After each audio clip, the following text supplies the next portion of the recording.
प्रिय बंधुओं, साथियों, मित्रों, दोस्तों तथा मेरे प्यारे भारत देश के समस्त देशवासियों, आप सभी को हमारा प्रेम भरा नमस्कार। सभी को जय सत्य, जय सृष्टि तथा आज के इस नए एपिसोड, नए रील में, नए वीडियो में आप सभी का हार्दिक स्वागत, अभिनंदन है।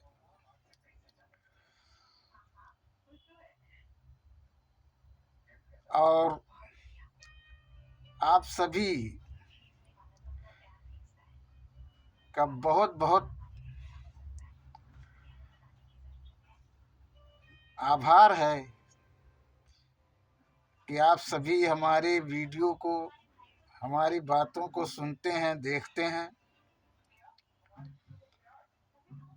आज पुनः एक वीडियो, एक नई रील, एक नया एपिसोड आपके साथ, आपके सामने लेकर के आए हैं। आप सभी लोग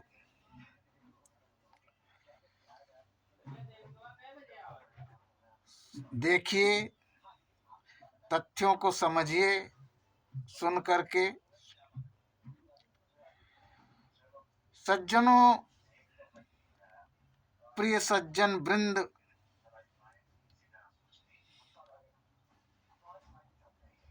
आप लोगों के सामने आज जो हम चर्चा करेंगे, आज जिस बात को लेकर के आए हैं,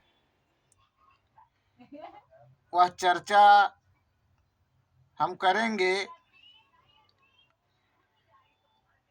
कि किस प्रकार से, जैसे कि पिछले वीडियोज में भी आपने देखा, पिछले वीडियोज जो थे उसमें भी हमने बताया, आपने देखा कि किस प्रकार से, किस ढंग से रामायण को और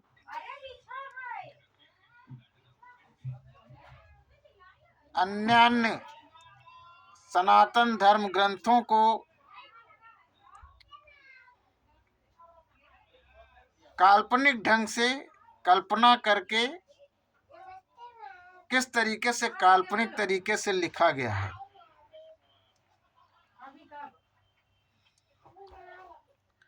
आज पुनः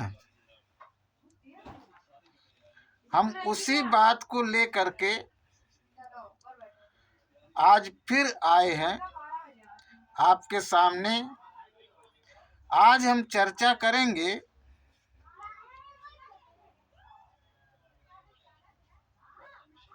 कि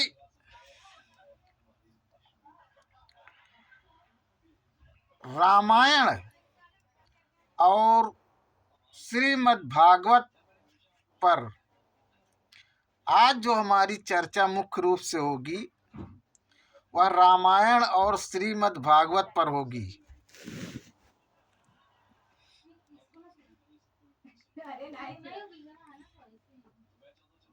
साथियों, आपको बताना चाहता हूं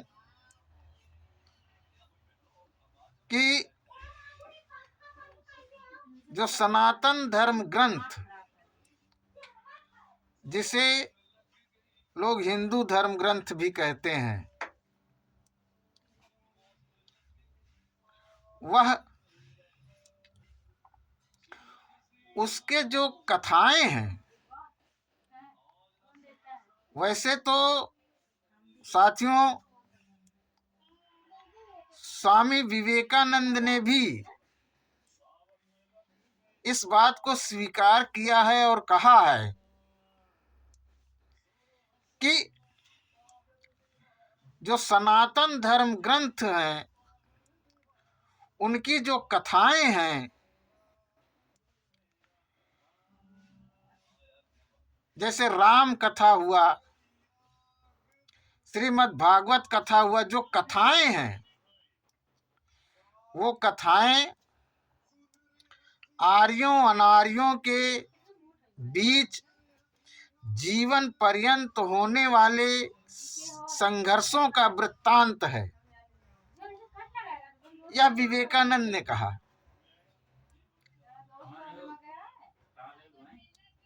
सज्जनों, उसी बात पर हम आते हैं। आज रामायण और श्रीमद् भागवत पर चर्चा करते हैं।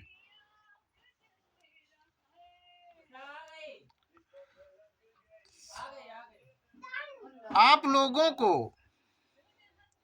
हम बताना चाहते हैं कि इसमें जैसे जो कथाएं लिखी गई हैं, अध्यात्म की बात नहीं हम करते, उसमें जो दर्शन लिखा है, फिलॉसफी के बारे में, ज्ञान के बारे में, जितने भी सनातन धर्म ग्रंथ हैं, जितने भी सनातन के ग्रंथ हैं, उसमें जो फिलॉसफी, जो ज्ञान की बातें लिखी हैं, रामायण हो, महाभारत हो, श्रीमद् भागवत हो, इसमें जो ज्ञान की बातें लिखी हैं, जो फिलॉसफी लिखी है, उस पर हम नहीं जा रहे हैं। अभी उस पर चर्चा नहीं कर रहे हैं। जो कथाएं लिखी गई हैं, हम उस पर चर्चा करते हैं। वह भी एक दर्शन है, वह भी एक दर्शन है, वह भी एक फिलॉसफी है। उस फिलॉसफी की हम बात कर रहे हैं। तो आपको हम बताना चाहते हैं कि जिन कथाओं में, जो कथाएं लिखी गई हैं, जिन कथाओं में रहस्य है, जैसे कि रामायण की कथा है। रामायण की कथा में राम का जन्म, सीता का जन्म, हनुमान जी के द्वारा, हनुमान जी का कान से जन्म, गणेश जी का मैल से जन्म, उनको उनके हाथी का सिर लगाया जाना, ये सब जो असंभव वाली बातें इन कथाओं में हैं, तो आप समझ जाइए कि इस कथा में रहस्य है। वो कथाएं रहस्यमय और आवरणबद्ध करके काल्पनिक तरीके से बनाकर लिखी गई हैं।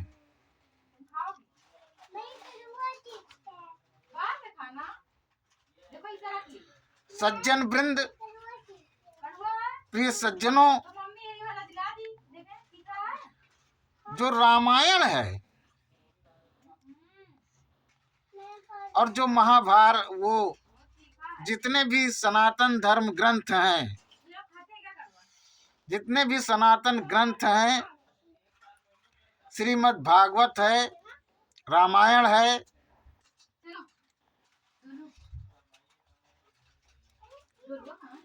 ये सब ऐसे रहस्यमय, इसकी जो कथाएं हैं वो रहस्यवादी हैं, रहस्यमय आवरणबद्ध करके काल्पनिक तरीके से लिखी गई हैं। और उसका कारण ये है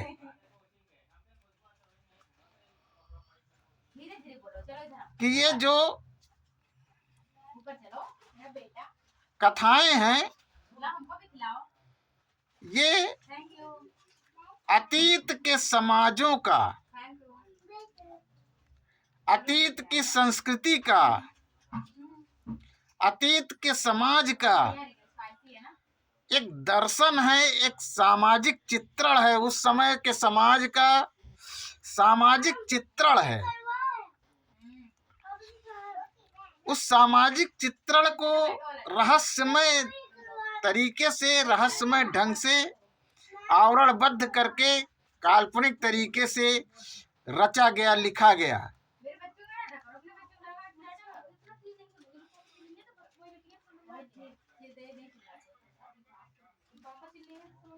मित्रों, राम की कथा या श्री कृष्ण की कथा या महाभारत की कथाएं, ये सब कोई जमीन पर घटित होने वाली घटनाएं नहीं हैं।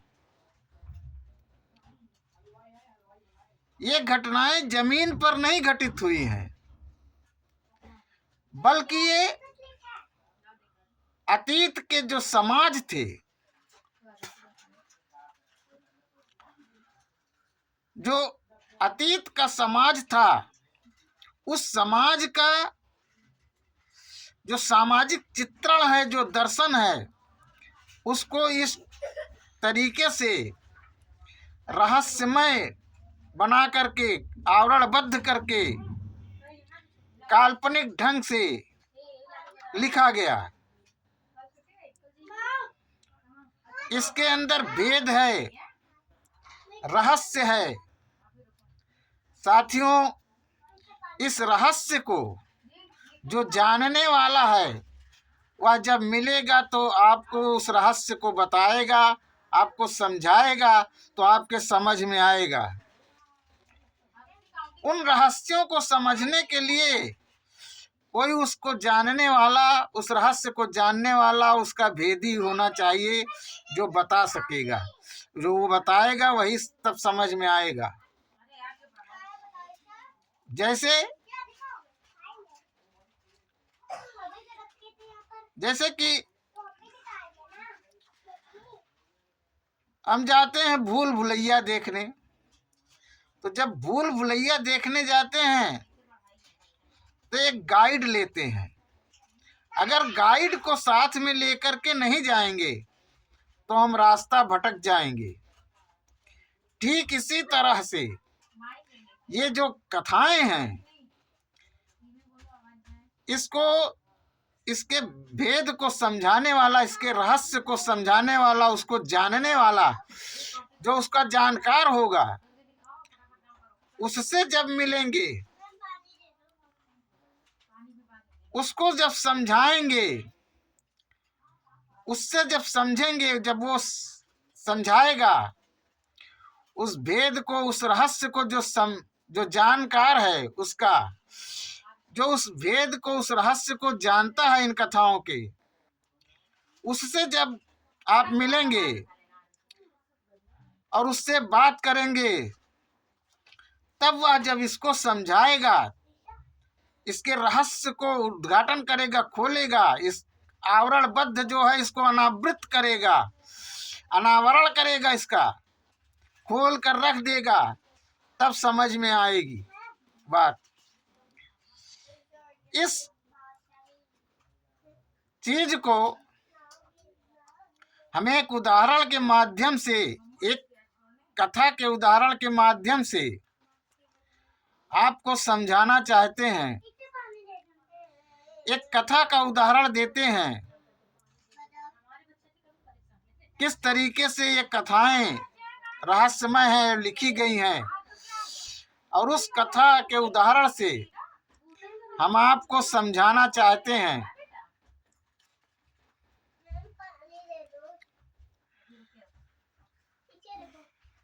उस तरीके से समझाना चाहते हैं।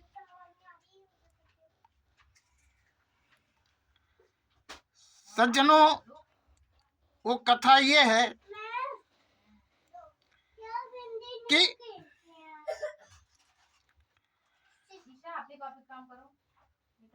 एक सेठ था। वो सेठ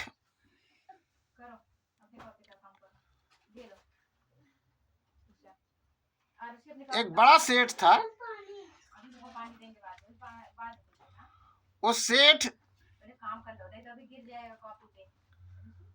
बहुत बड़ा एक भव्य मंदिर, लंबा चौड़ा भव्य मंदिर बनवाया।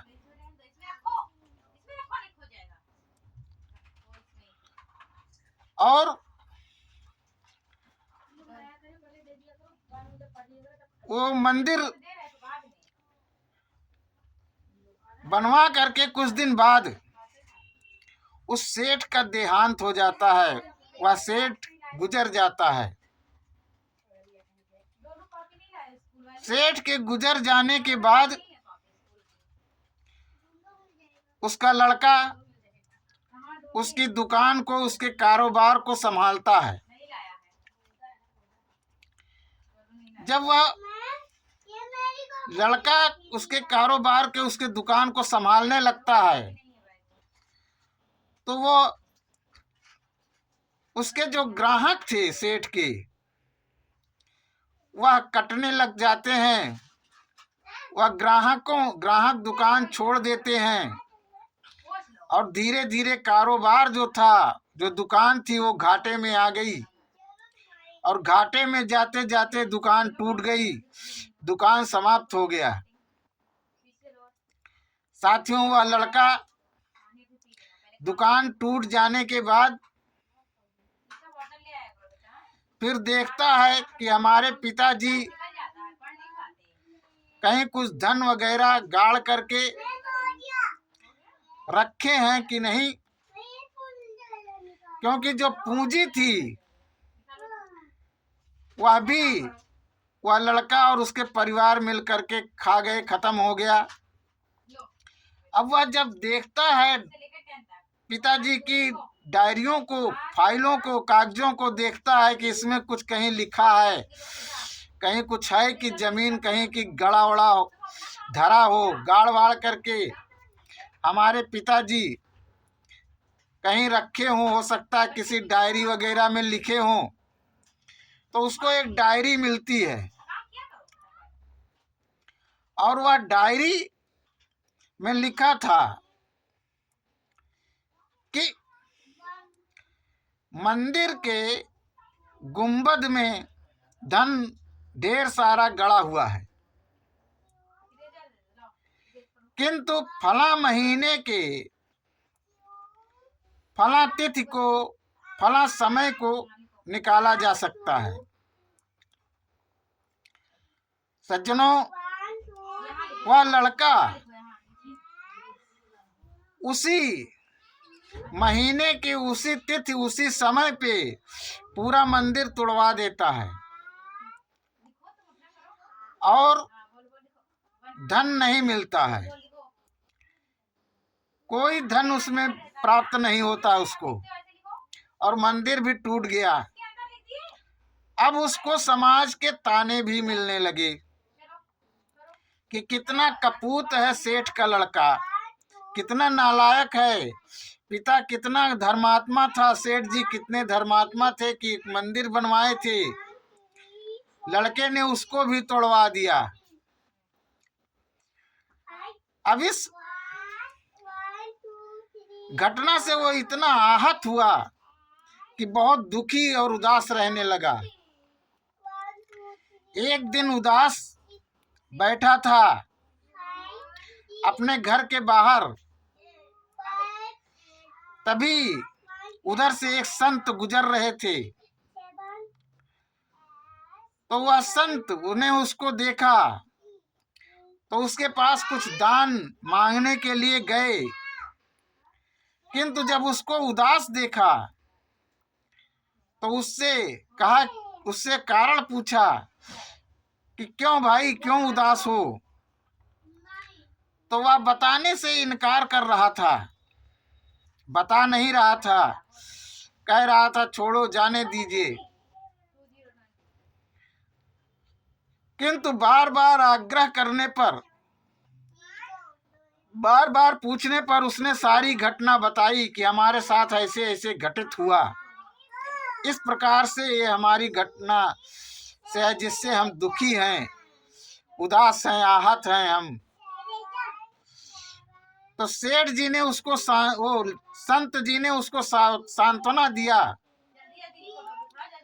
और संत ने कहा कि एक काम करो, तुम्हारा सारा धन मिल जाएगा, धन ढेर सारा है और वो मिलेगा,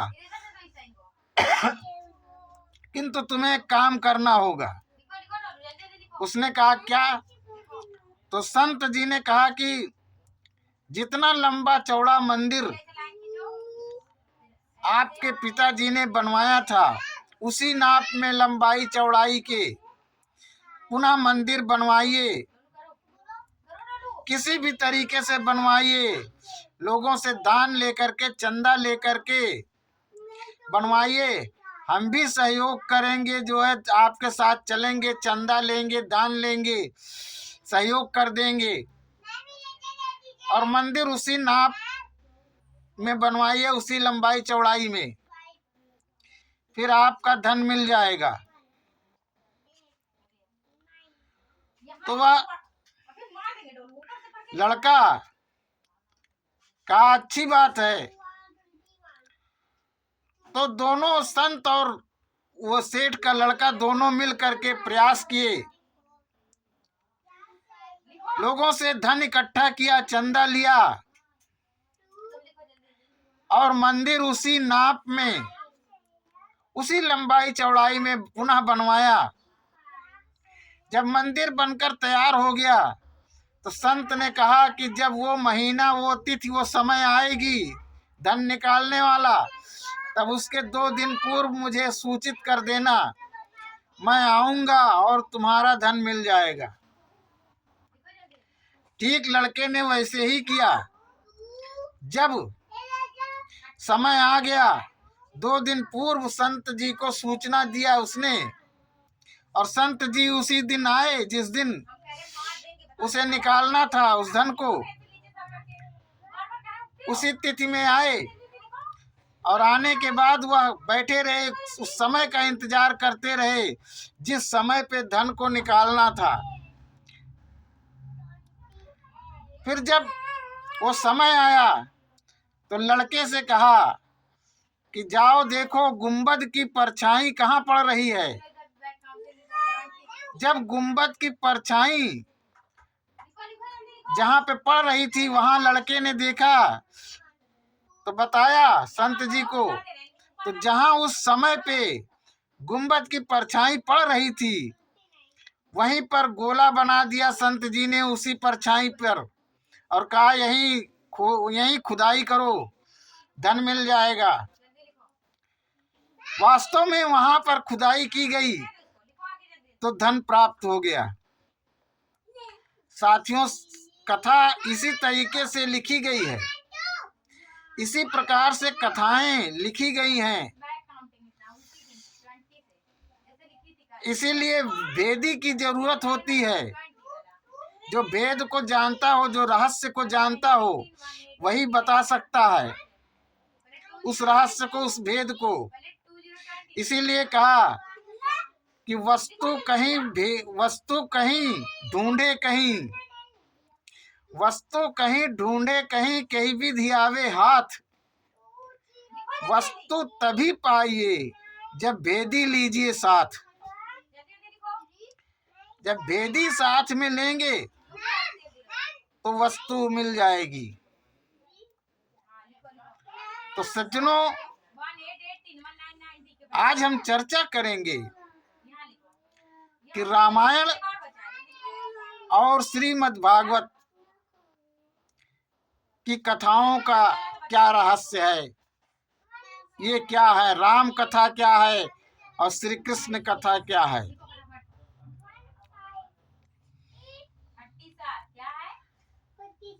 साथियों, जो श्रीमद् भागवत की कथाएं हैं, जो श्री कृष्ण हैं, जो श्री कृष्ण की कथाएं हैं, श्रीमद् भागवत की कथाएं हैं और महाभारत की कथाएं हैं, यह जो है श्री कृष्ण द्वैपायन जिन्हें वेद व्यास कहा जाता है, उनका दर्शन है। उनके अंदर जिस प्रकार से उसको लिखने बनाने की, रहस्यमय ढंग से लिखने की क्षमता थी, उस तरीके से उन्होंने लिखा उस सामाजिक चित्रण को, उस समाज के दर्पण को। वो समाज क्या था हम आगे बताएंगे। वह समाज कैसा था? तो श्रीमद् भागवत महाभारत ये जो है, ये महर्षि श्री कृष्ण द्वैपायन जिन्हें वेद व्यास कहते हैं, उनका दर्शन है। और रामायण, जो रामायण है, वह वाल्मीकि जी का दर्शन है।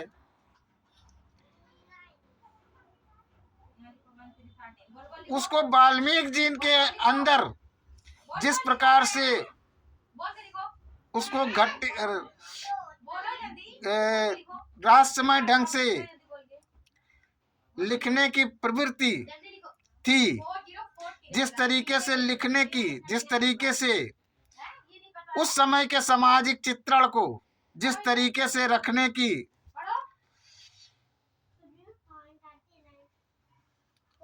बनी विचारधारा उनके अंदर, वैसा उन्होंने लिखा। वह भी समाज क्या था, ये भी हम आगे चर्चा करेंगे।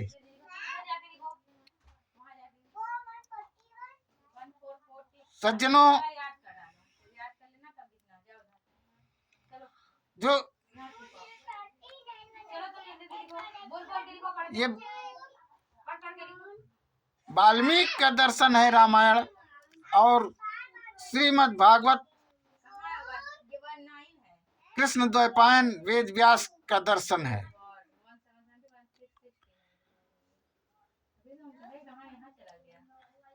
जैसा जैसा जिसके अंदर घटित हुआ, वैसा उसने लिखा। उस अलग अलग समाज के चित्रण को, उस समाज के, अतीत के समाजों का जो चित्रण है, वह जैसा जिसके भीतर घटित हुआ, वैसा उसने लिखा। रामायण की चौपाई आती है रामचरितमानस की, कि वाल्मीकि नारद घट योनि, निज निज मुखन कही निज होनी। वाल्मीकि, नारद इत्यादि जिसके अंदर जैसा घटित हुआ, उसने वैसा लिखा, वैसे उसने अपना दर्शन रखा। अब जो श्रीमद् भागवत है, जो श्री कृष्ण की कथाएं हैं, वह जो है उस मात्र सत्तात्मक सत्ता, नारी प्रधान समाज, शैव संस्कृति जब थी, जो मात्र सत्ता थी, मात्र सत्तात्मक सत्ता थी, शैव संस्कृति थी, नारी प्रधान समाज था, उस समाज का दर्शन है, उस समाज का चित्रण है श्रीमद् भागवत। जो है, जो श्री कृष्ण की कथाएं हैं, जो श्री कृष्ण की लीलाएं हैं, जो श्रीमद् भागवत की कथा है, वह मात्र सत्तात्मक सत्ता, मात्र सत्तात्मक समाज, जो नारी प्रधान समाज था, जो शैव संस्कृति थी, जो मात्र सत्तात्मक समाज था, नारी प्रधान समाज था, उस समाज का चित्रण है, उस समाज का दर्शन है। और वाल्मीकि और जो रामायण है, जो राम कथा है, जो रामायण है, जो राम कथा है, वो पितृसत्ता, पित्रात्मक समाज और पुरुष प्रधान समाज, वैष्णव संस्कृति, ब्राह्मणी संस्कृति वाली समाज का, अर्थात पुरुष प्रधान समाज का, पितृसत्तात्मक समाज का चित्रण है, उसका दर्शन है। बात को गौर से समझिएगा। जो राम कथा है, जो रामायण है, जो रामायण है, जो राम कथा है, वो पितृसत्तात्मक सत्ता, पित्रात्मक समाज, पुरुष प्रधान समाज, वैष्णव संस्कृति, ब्राह्मणी संस्कृति, पुरुष प्रधान समाज, पितृसत्तात्मक समाज का चित्रण है, उसका दर्शन है। और जो श्रीमद् भागवत है, श्री कृष्ण की कथा है,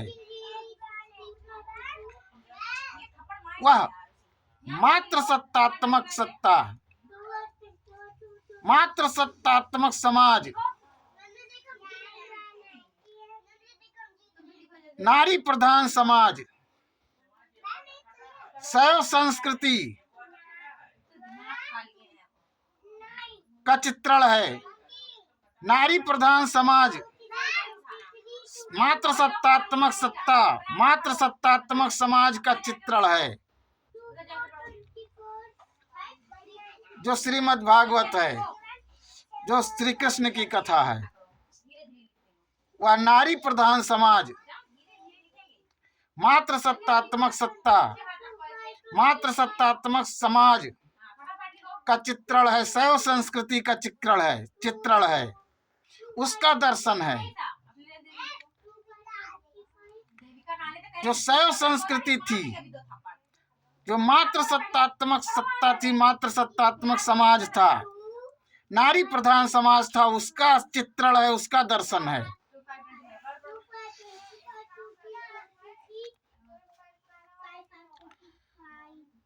सज्जनों, इसलिए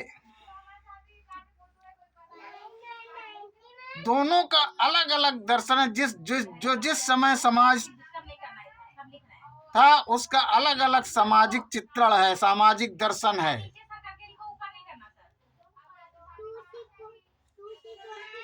इसलिए सज्जनों,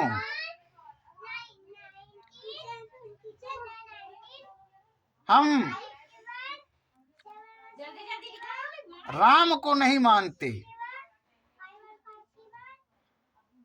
हम कृष्ण को मानते हैं, श्री कृष्ण को मानते हैं, हम राम को नहीं मानते।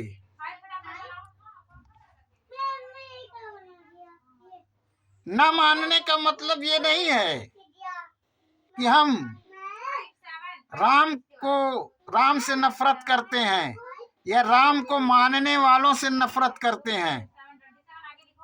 हम नफरत नहीं करते किसी से, हमें किसी से नफरत नहीं है, हमें किसी से घृणा नहीं है, हमें किसी से द्वेष नहीं है।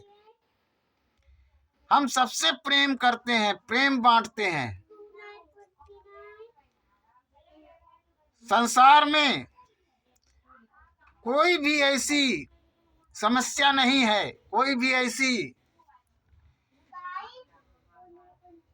भी ऐसा काम नहीं है जो प्रेम से ना हो सके। सब कुछ सुलभ प्रेम से होता है। इसलिए हम प्रेम बांटते हैं, प्रेम करते हैं लोगों से। किसी से हमारा राग द्वेष नफरत घृणा नहीं है। बात सिर्फ असहमत और सहमत होने की है। सिर्फ सहमत और असहमत होने की है। हम राम से सहमत नहीं हैं, इसलिए हम राम को नहीं मानते। हम श्री कृष्ण को मानते हैं, क्योंकि राम में सामंतवाद दिखता है और श्री कृष्ण में समता, समानता, स्वतंत्रता, बंधुत्व दिखता है। स्वतंत्रता दिखती है, समता दिखती है। हम बुद्ध को मानते हैं, कबीर को मानते हैं, गुरु नानक, मोहम्मद साहब, ईसा मसीह को मानते हैं। इन सबको मानते हैं, इन सब से सहमति है हमारी, क्योंकि ये लोगों ने सच्चाई की बात की और सबसे अधिक प्रसंग, सबसे अधिक प्रासंगिक जो है वो बुद्ध हैं। बुद्ध इसलिए प्रासंगिक हैं सबसे अधिक, क्योंकि बुद्ध ने जो वास्तविकता की बात थी, जो सत्यता की बात थी, जो ओरिजिनलिटी है धर्म की, जो अध्यात्म की सत्यता है, जो वास्तविक सत्य है, जो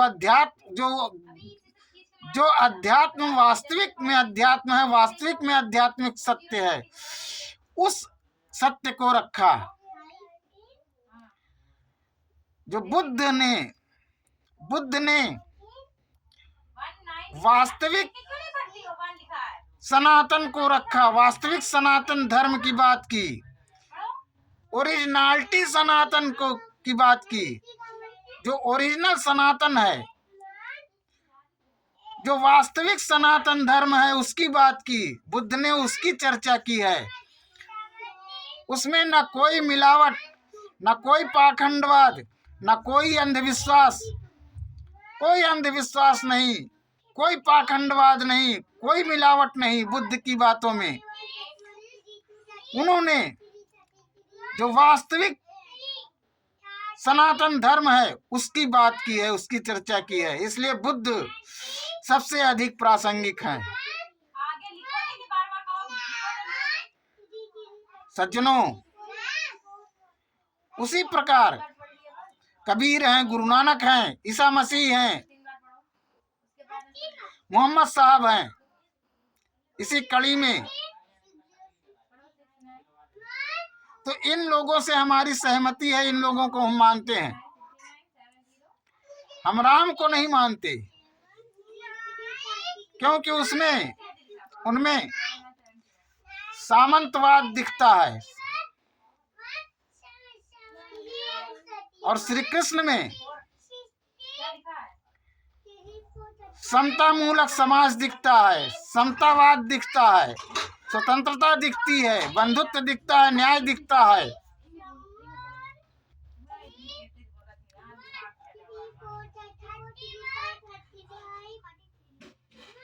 जो श्री कृष्ण हैं, वह श्री कृष्ण मात्र सत्तात्मक समाज, नारी प्रधान समाज, शैव संस्कृति के समर्थक और पोषक हैं। इसलिए हम श्री कृष्ण को मानते हैं, श्री कृष्ण से सहमत हैं,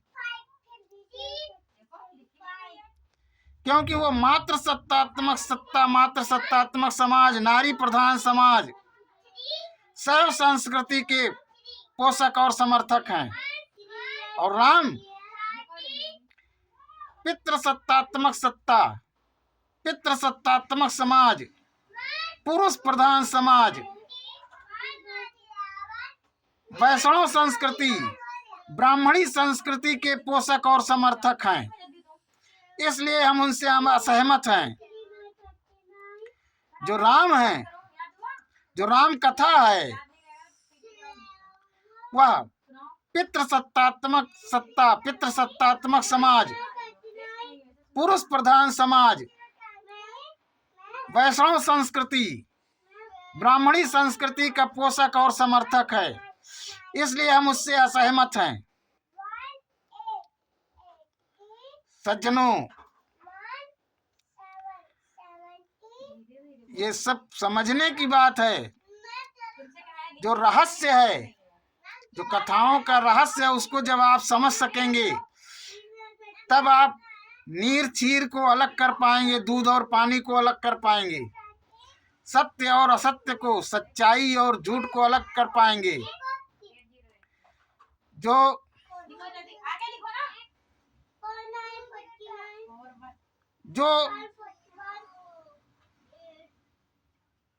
श्रीमद् भागवत है, जो श्री कृष्ण की कथा है, जो श्री कृष्ण है,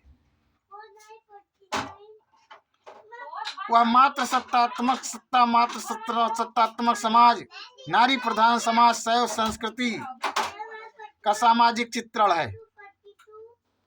और जो रामायण राम कथा है, वह पितृ सत्तात्मक समाज, पुरुष प्रधान समाज, वैष्णव संस्कृति, ब्राह्मणी संस्कृति का पोषक और समर्थक है।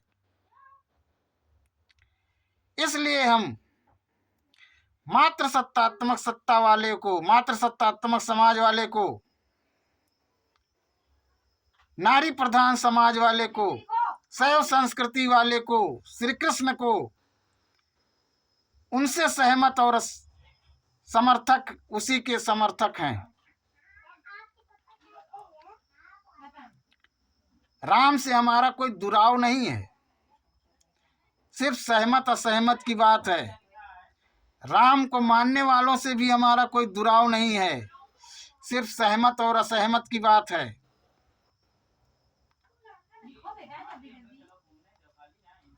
सज्जनों, श्री कृष्ण साक्षात जीवन है। श्री कृष्ण कृष्ण है, वह साक्षात जीवन है, वह साक्षात दर्शन है। श्री कृष्ण की कथाएं, श्रीमद् भागवत की कथाएं या रामायण और राम कथा, ये सब जो कथाएं लिखी गई हैं, इनकी जो कथाएं लिखी गई हैं, जो सनातन के ग्रंथ लिखे गए हैं, वो सारे के सारे ग्रंथ जमीन पर घटी हुई घटनाएं नहीं हैं। ये घटनाएं कोई जमीन पर नहीं घटी हैं। ये रहस्यमय उस समाज के चित्रण को, जैसा समाज रहा उस समाज के चित्रण को, उस समाज के दर्शन को रहस्यमय और आवरणबद्ध ढंग से, काल्पनिक तरीके से लिखा गया है। चाहे राम कथा हो, चाहे श्रीमद् भागवत की कथा हो, श्री कृष्ण की कथा हो या राम कथा हो, ये सब जमीन पर घटी घटनाएं नहीं है, जमीन पर घटित होने वाली घटनाएं नहीं हैं। ये कभी जमीन पर नहीं घटित हुई हैं। यह अलग अलग सामाजिक चित्रण है, जो अतीत में था उसका दर्शन है, उसको रहस्यमय और आवरणबद्ध करके काल्पनिक तरीके से लिखा गया है। इसलिए जो श्री कृष्ण है वह साक्षात जीवन है, उनको समझने की जरूरत है। और जो साक्षात दर्शन है वो श्री कृष्ण को जिया जाता है। न राम थे न कृष्ण थे, ये अलग अलग सामाजिक चित्रण में नायक बनाए गए। साथियों, सज्जनों, विश्व प्रसिद्ध डॉक्टर भीमराव अंबेडकर ने अपनी पुस्तक हिंदू धर्म की रिडल में 4 राम और 4 कृष्ण बताए हैं। समझो, ये दर्शन है, जहां तक फिलॉसफी डॉक्टर अंबेडकर की है, वो विश्व प्रसिद्ध डॉक्टर अंबेडकर, विश्व प्रसिद्ध विद्वान, विश्व प्रसिद्ध विद्वान डॉक्टर भीमराव अंबेडकर, उनकी फिलॉसफी जो बताती है, उन्होंने अपने पुस्तक हिंदू धर्म की रिडल में 4 राम और 4 कृष्ण बताए हैं।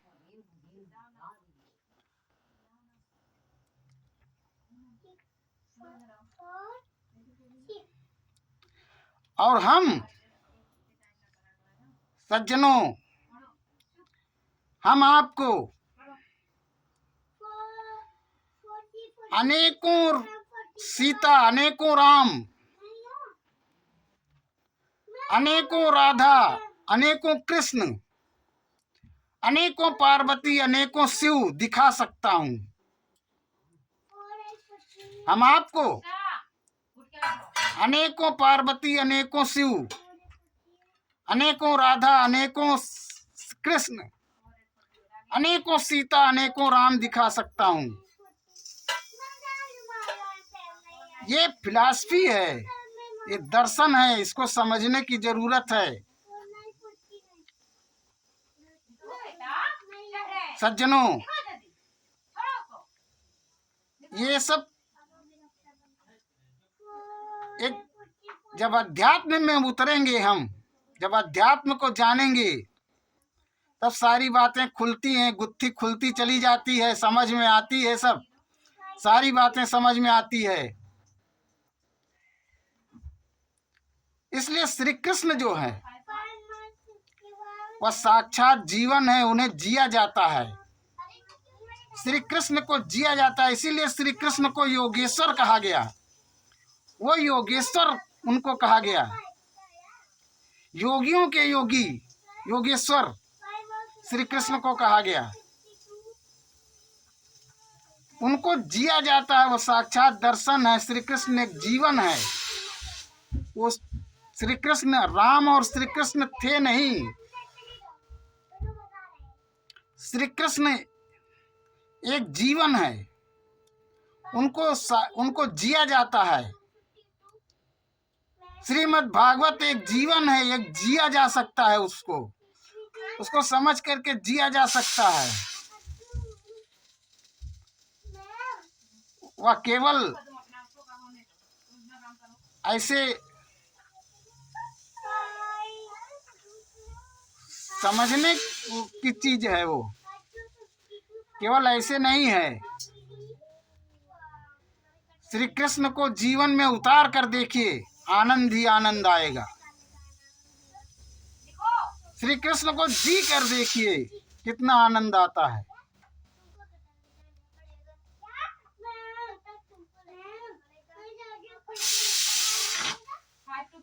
साथियों, सज्जनों, बात को सुनिए और समझिए। जैसे कि आचार्य चाणक्य रहे हो या न रहे हो, लेकिन कुछ बातें उनकी ऐसी हैं जो समझने योग्य है। जैसे उन्होंने कहा कि किसी भी श्लोक की, किसी भी दोहे या चौपाई की आधी लाइन पढ़िए, आधी से भी आधी लाइन पढ़िए और उसे 3 दिन तक चिंतन मनन कीजिए। उसके बाद फिर आधी लाइन पढ़िए, तब बातें हो सकता है समझ में आए।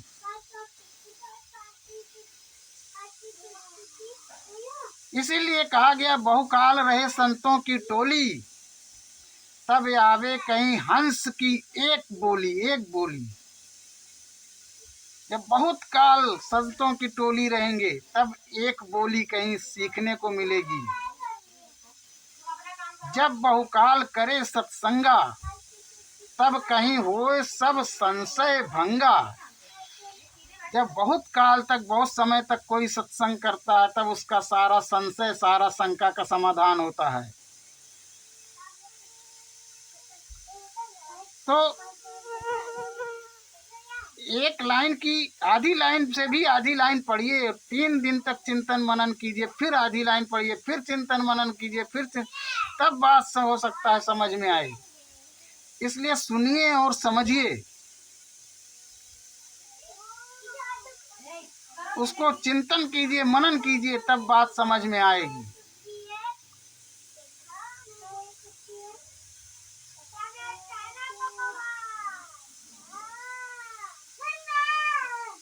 श्री कृष्ण है, कृष्ण का जीवन। साथियों, सज्जनों, राम से ज्यादा श्री कृष्ण प्रासंगिक हैं।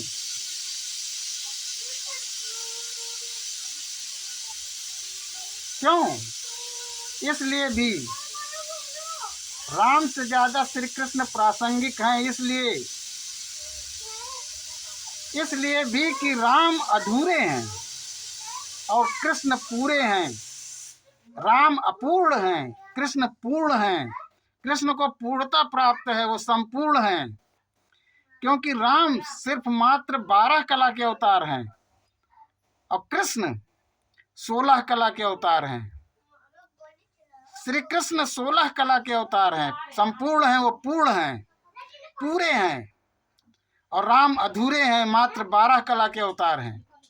इसलिए राम से ज्यादा श्री कृष्ण प्रासंगिक हैं, राम से ज्यादा श्री कृष्ण महत्वपूर्ण हैं। राम उतने महत्वपूर्ण नहीं है जितने महत्वपूर्ण कृष्ण हैं। राम उतने प्रासंगिक नहीं है जितने प्रासंगिक श्री कृष्ण हैं।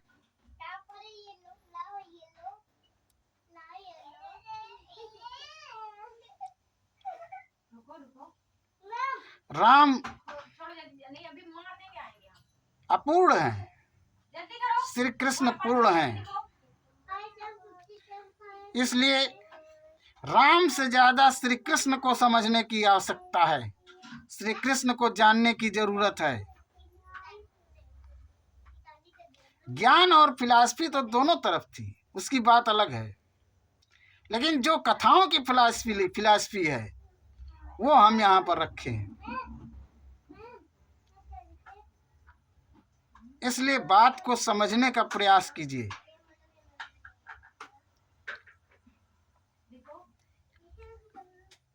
सज्जनों, आज की इस रील में, आज की इस वीडियो में, आज की इस एपिसोड में बस इतना ही। आप सभी का बहुत बहुत आभार कि आप हमें सुनते हैं, देखते हैं और हमारी विचार को लाइक करते हैं। साथियों, सज्जनों, निवेदन है हमारा कि अगर हमारी बात समझ में आए तो लाइक किया कीजिए और शेयर भी किया कीजिए। इसलिए सभी को धन्यवाद, धन्यवाद, साधुवाद और जय सत्य, जय सृष्टि। फिर एक नए रील, नए वीडियो, नए एपिसोड के साथ आपके सामने उपस्थित होऊंगा। तब तक के लिए प्यार भरा नमस्कार।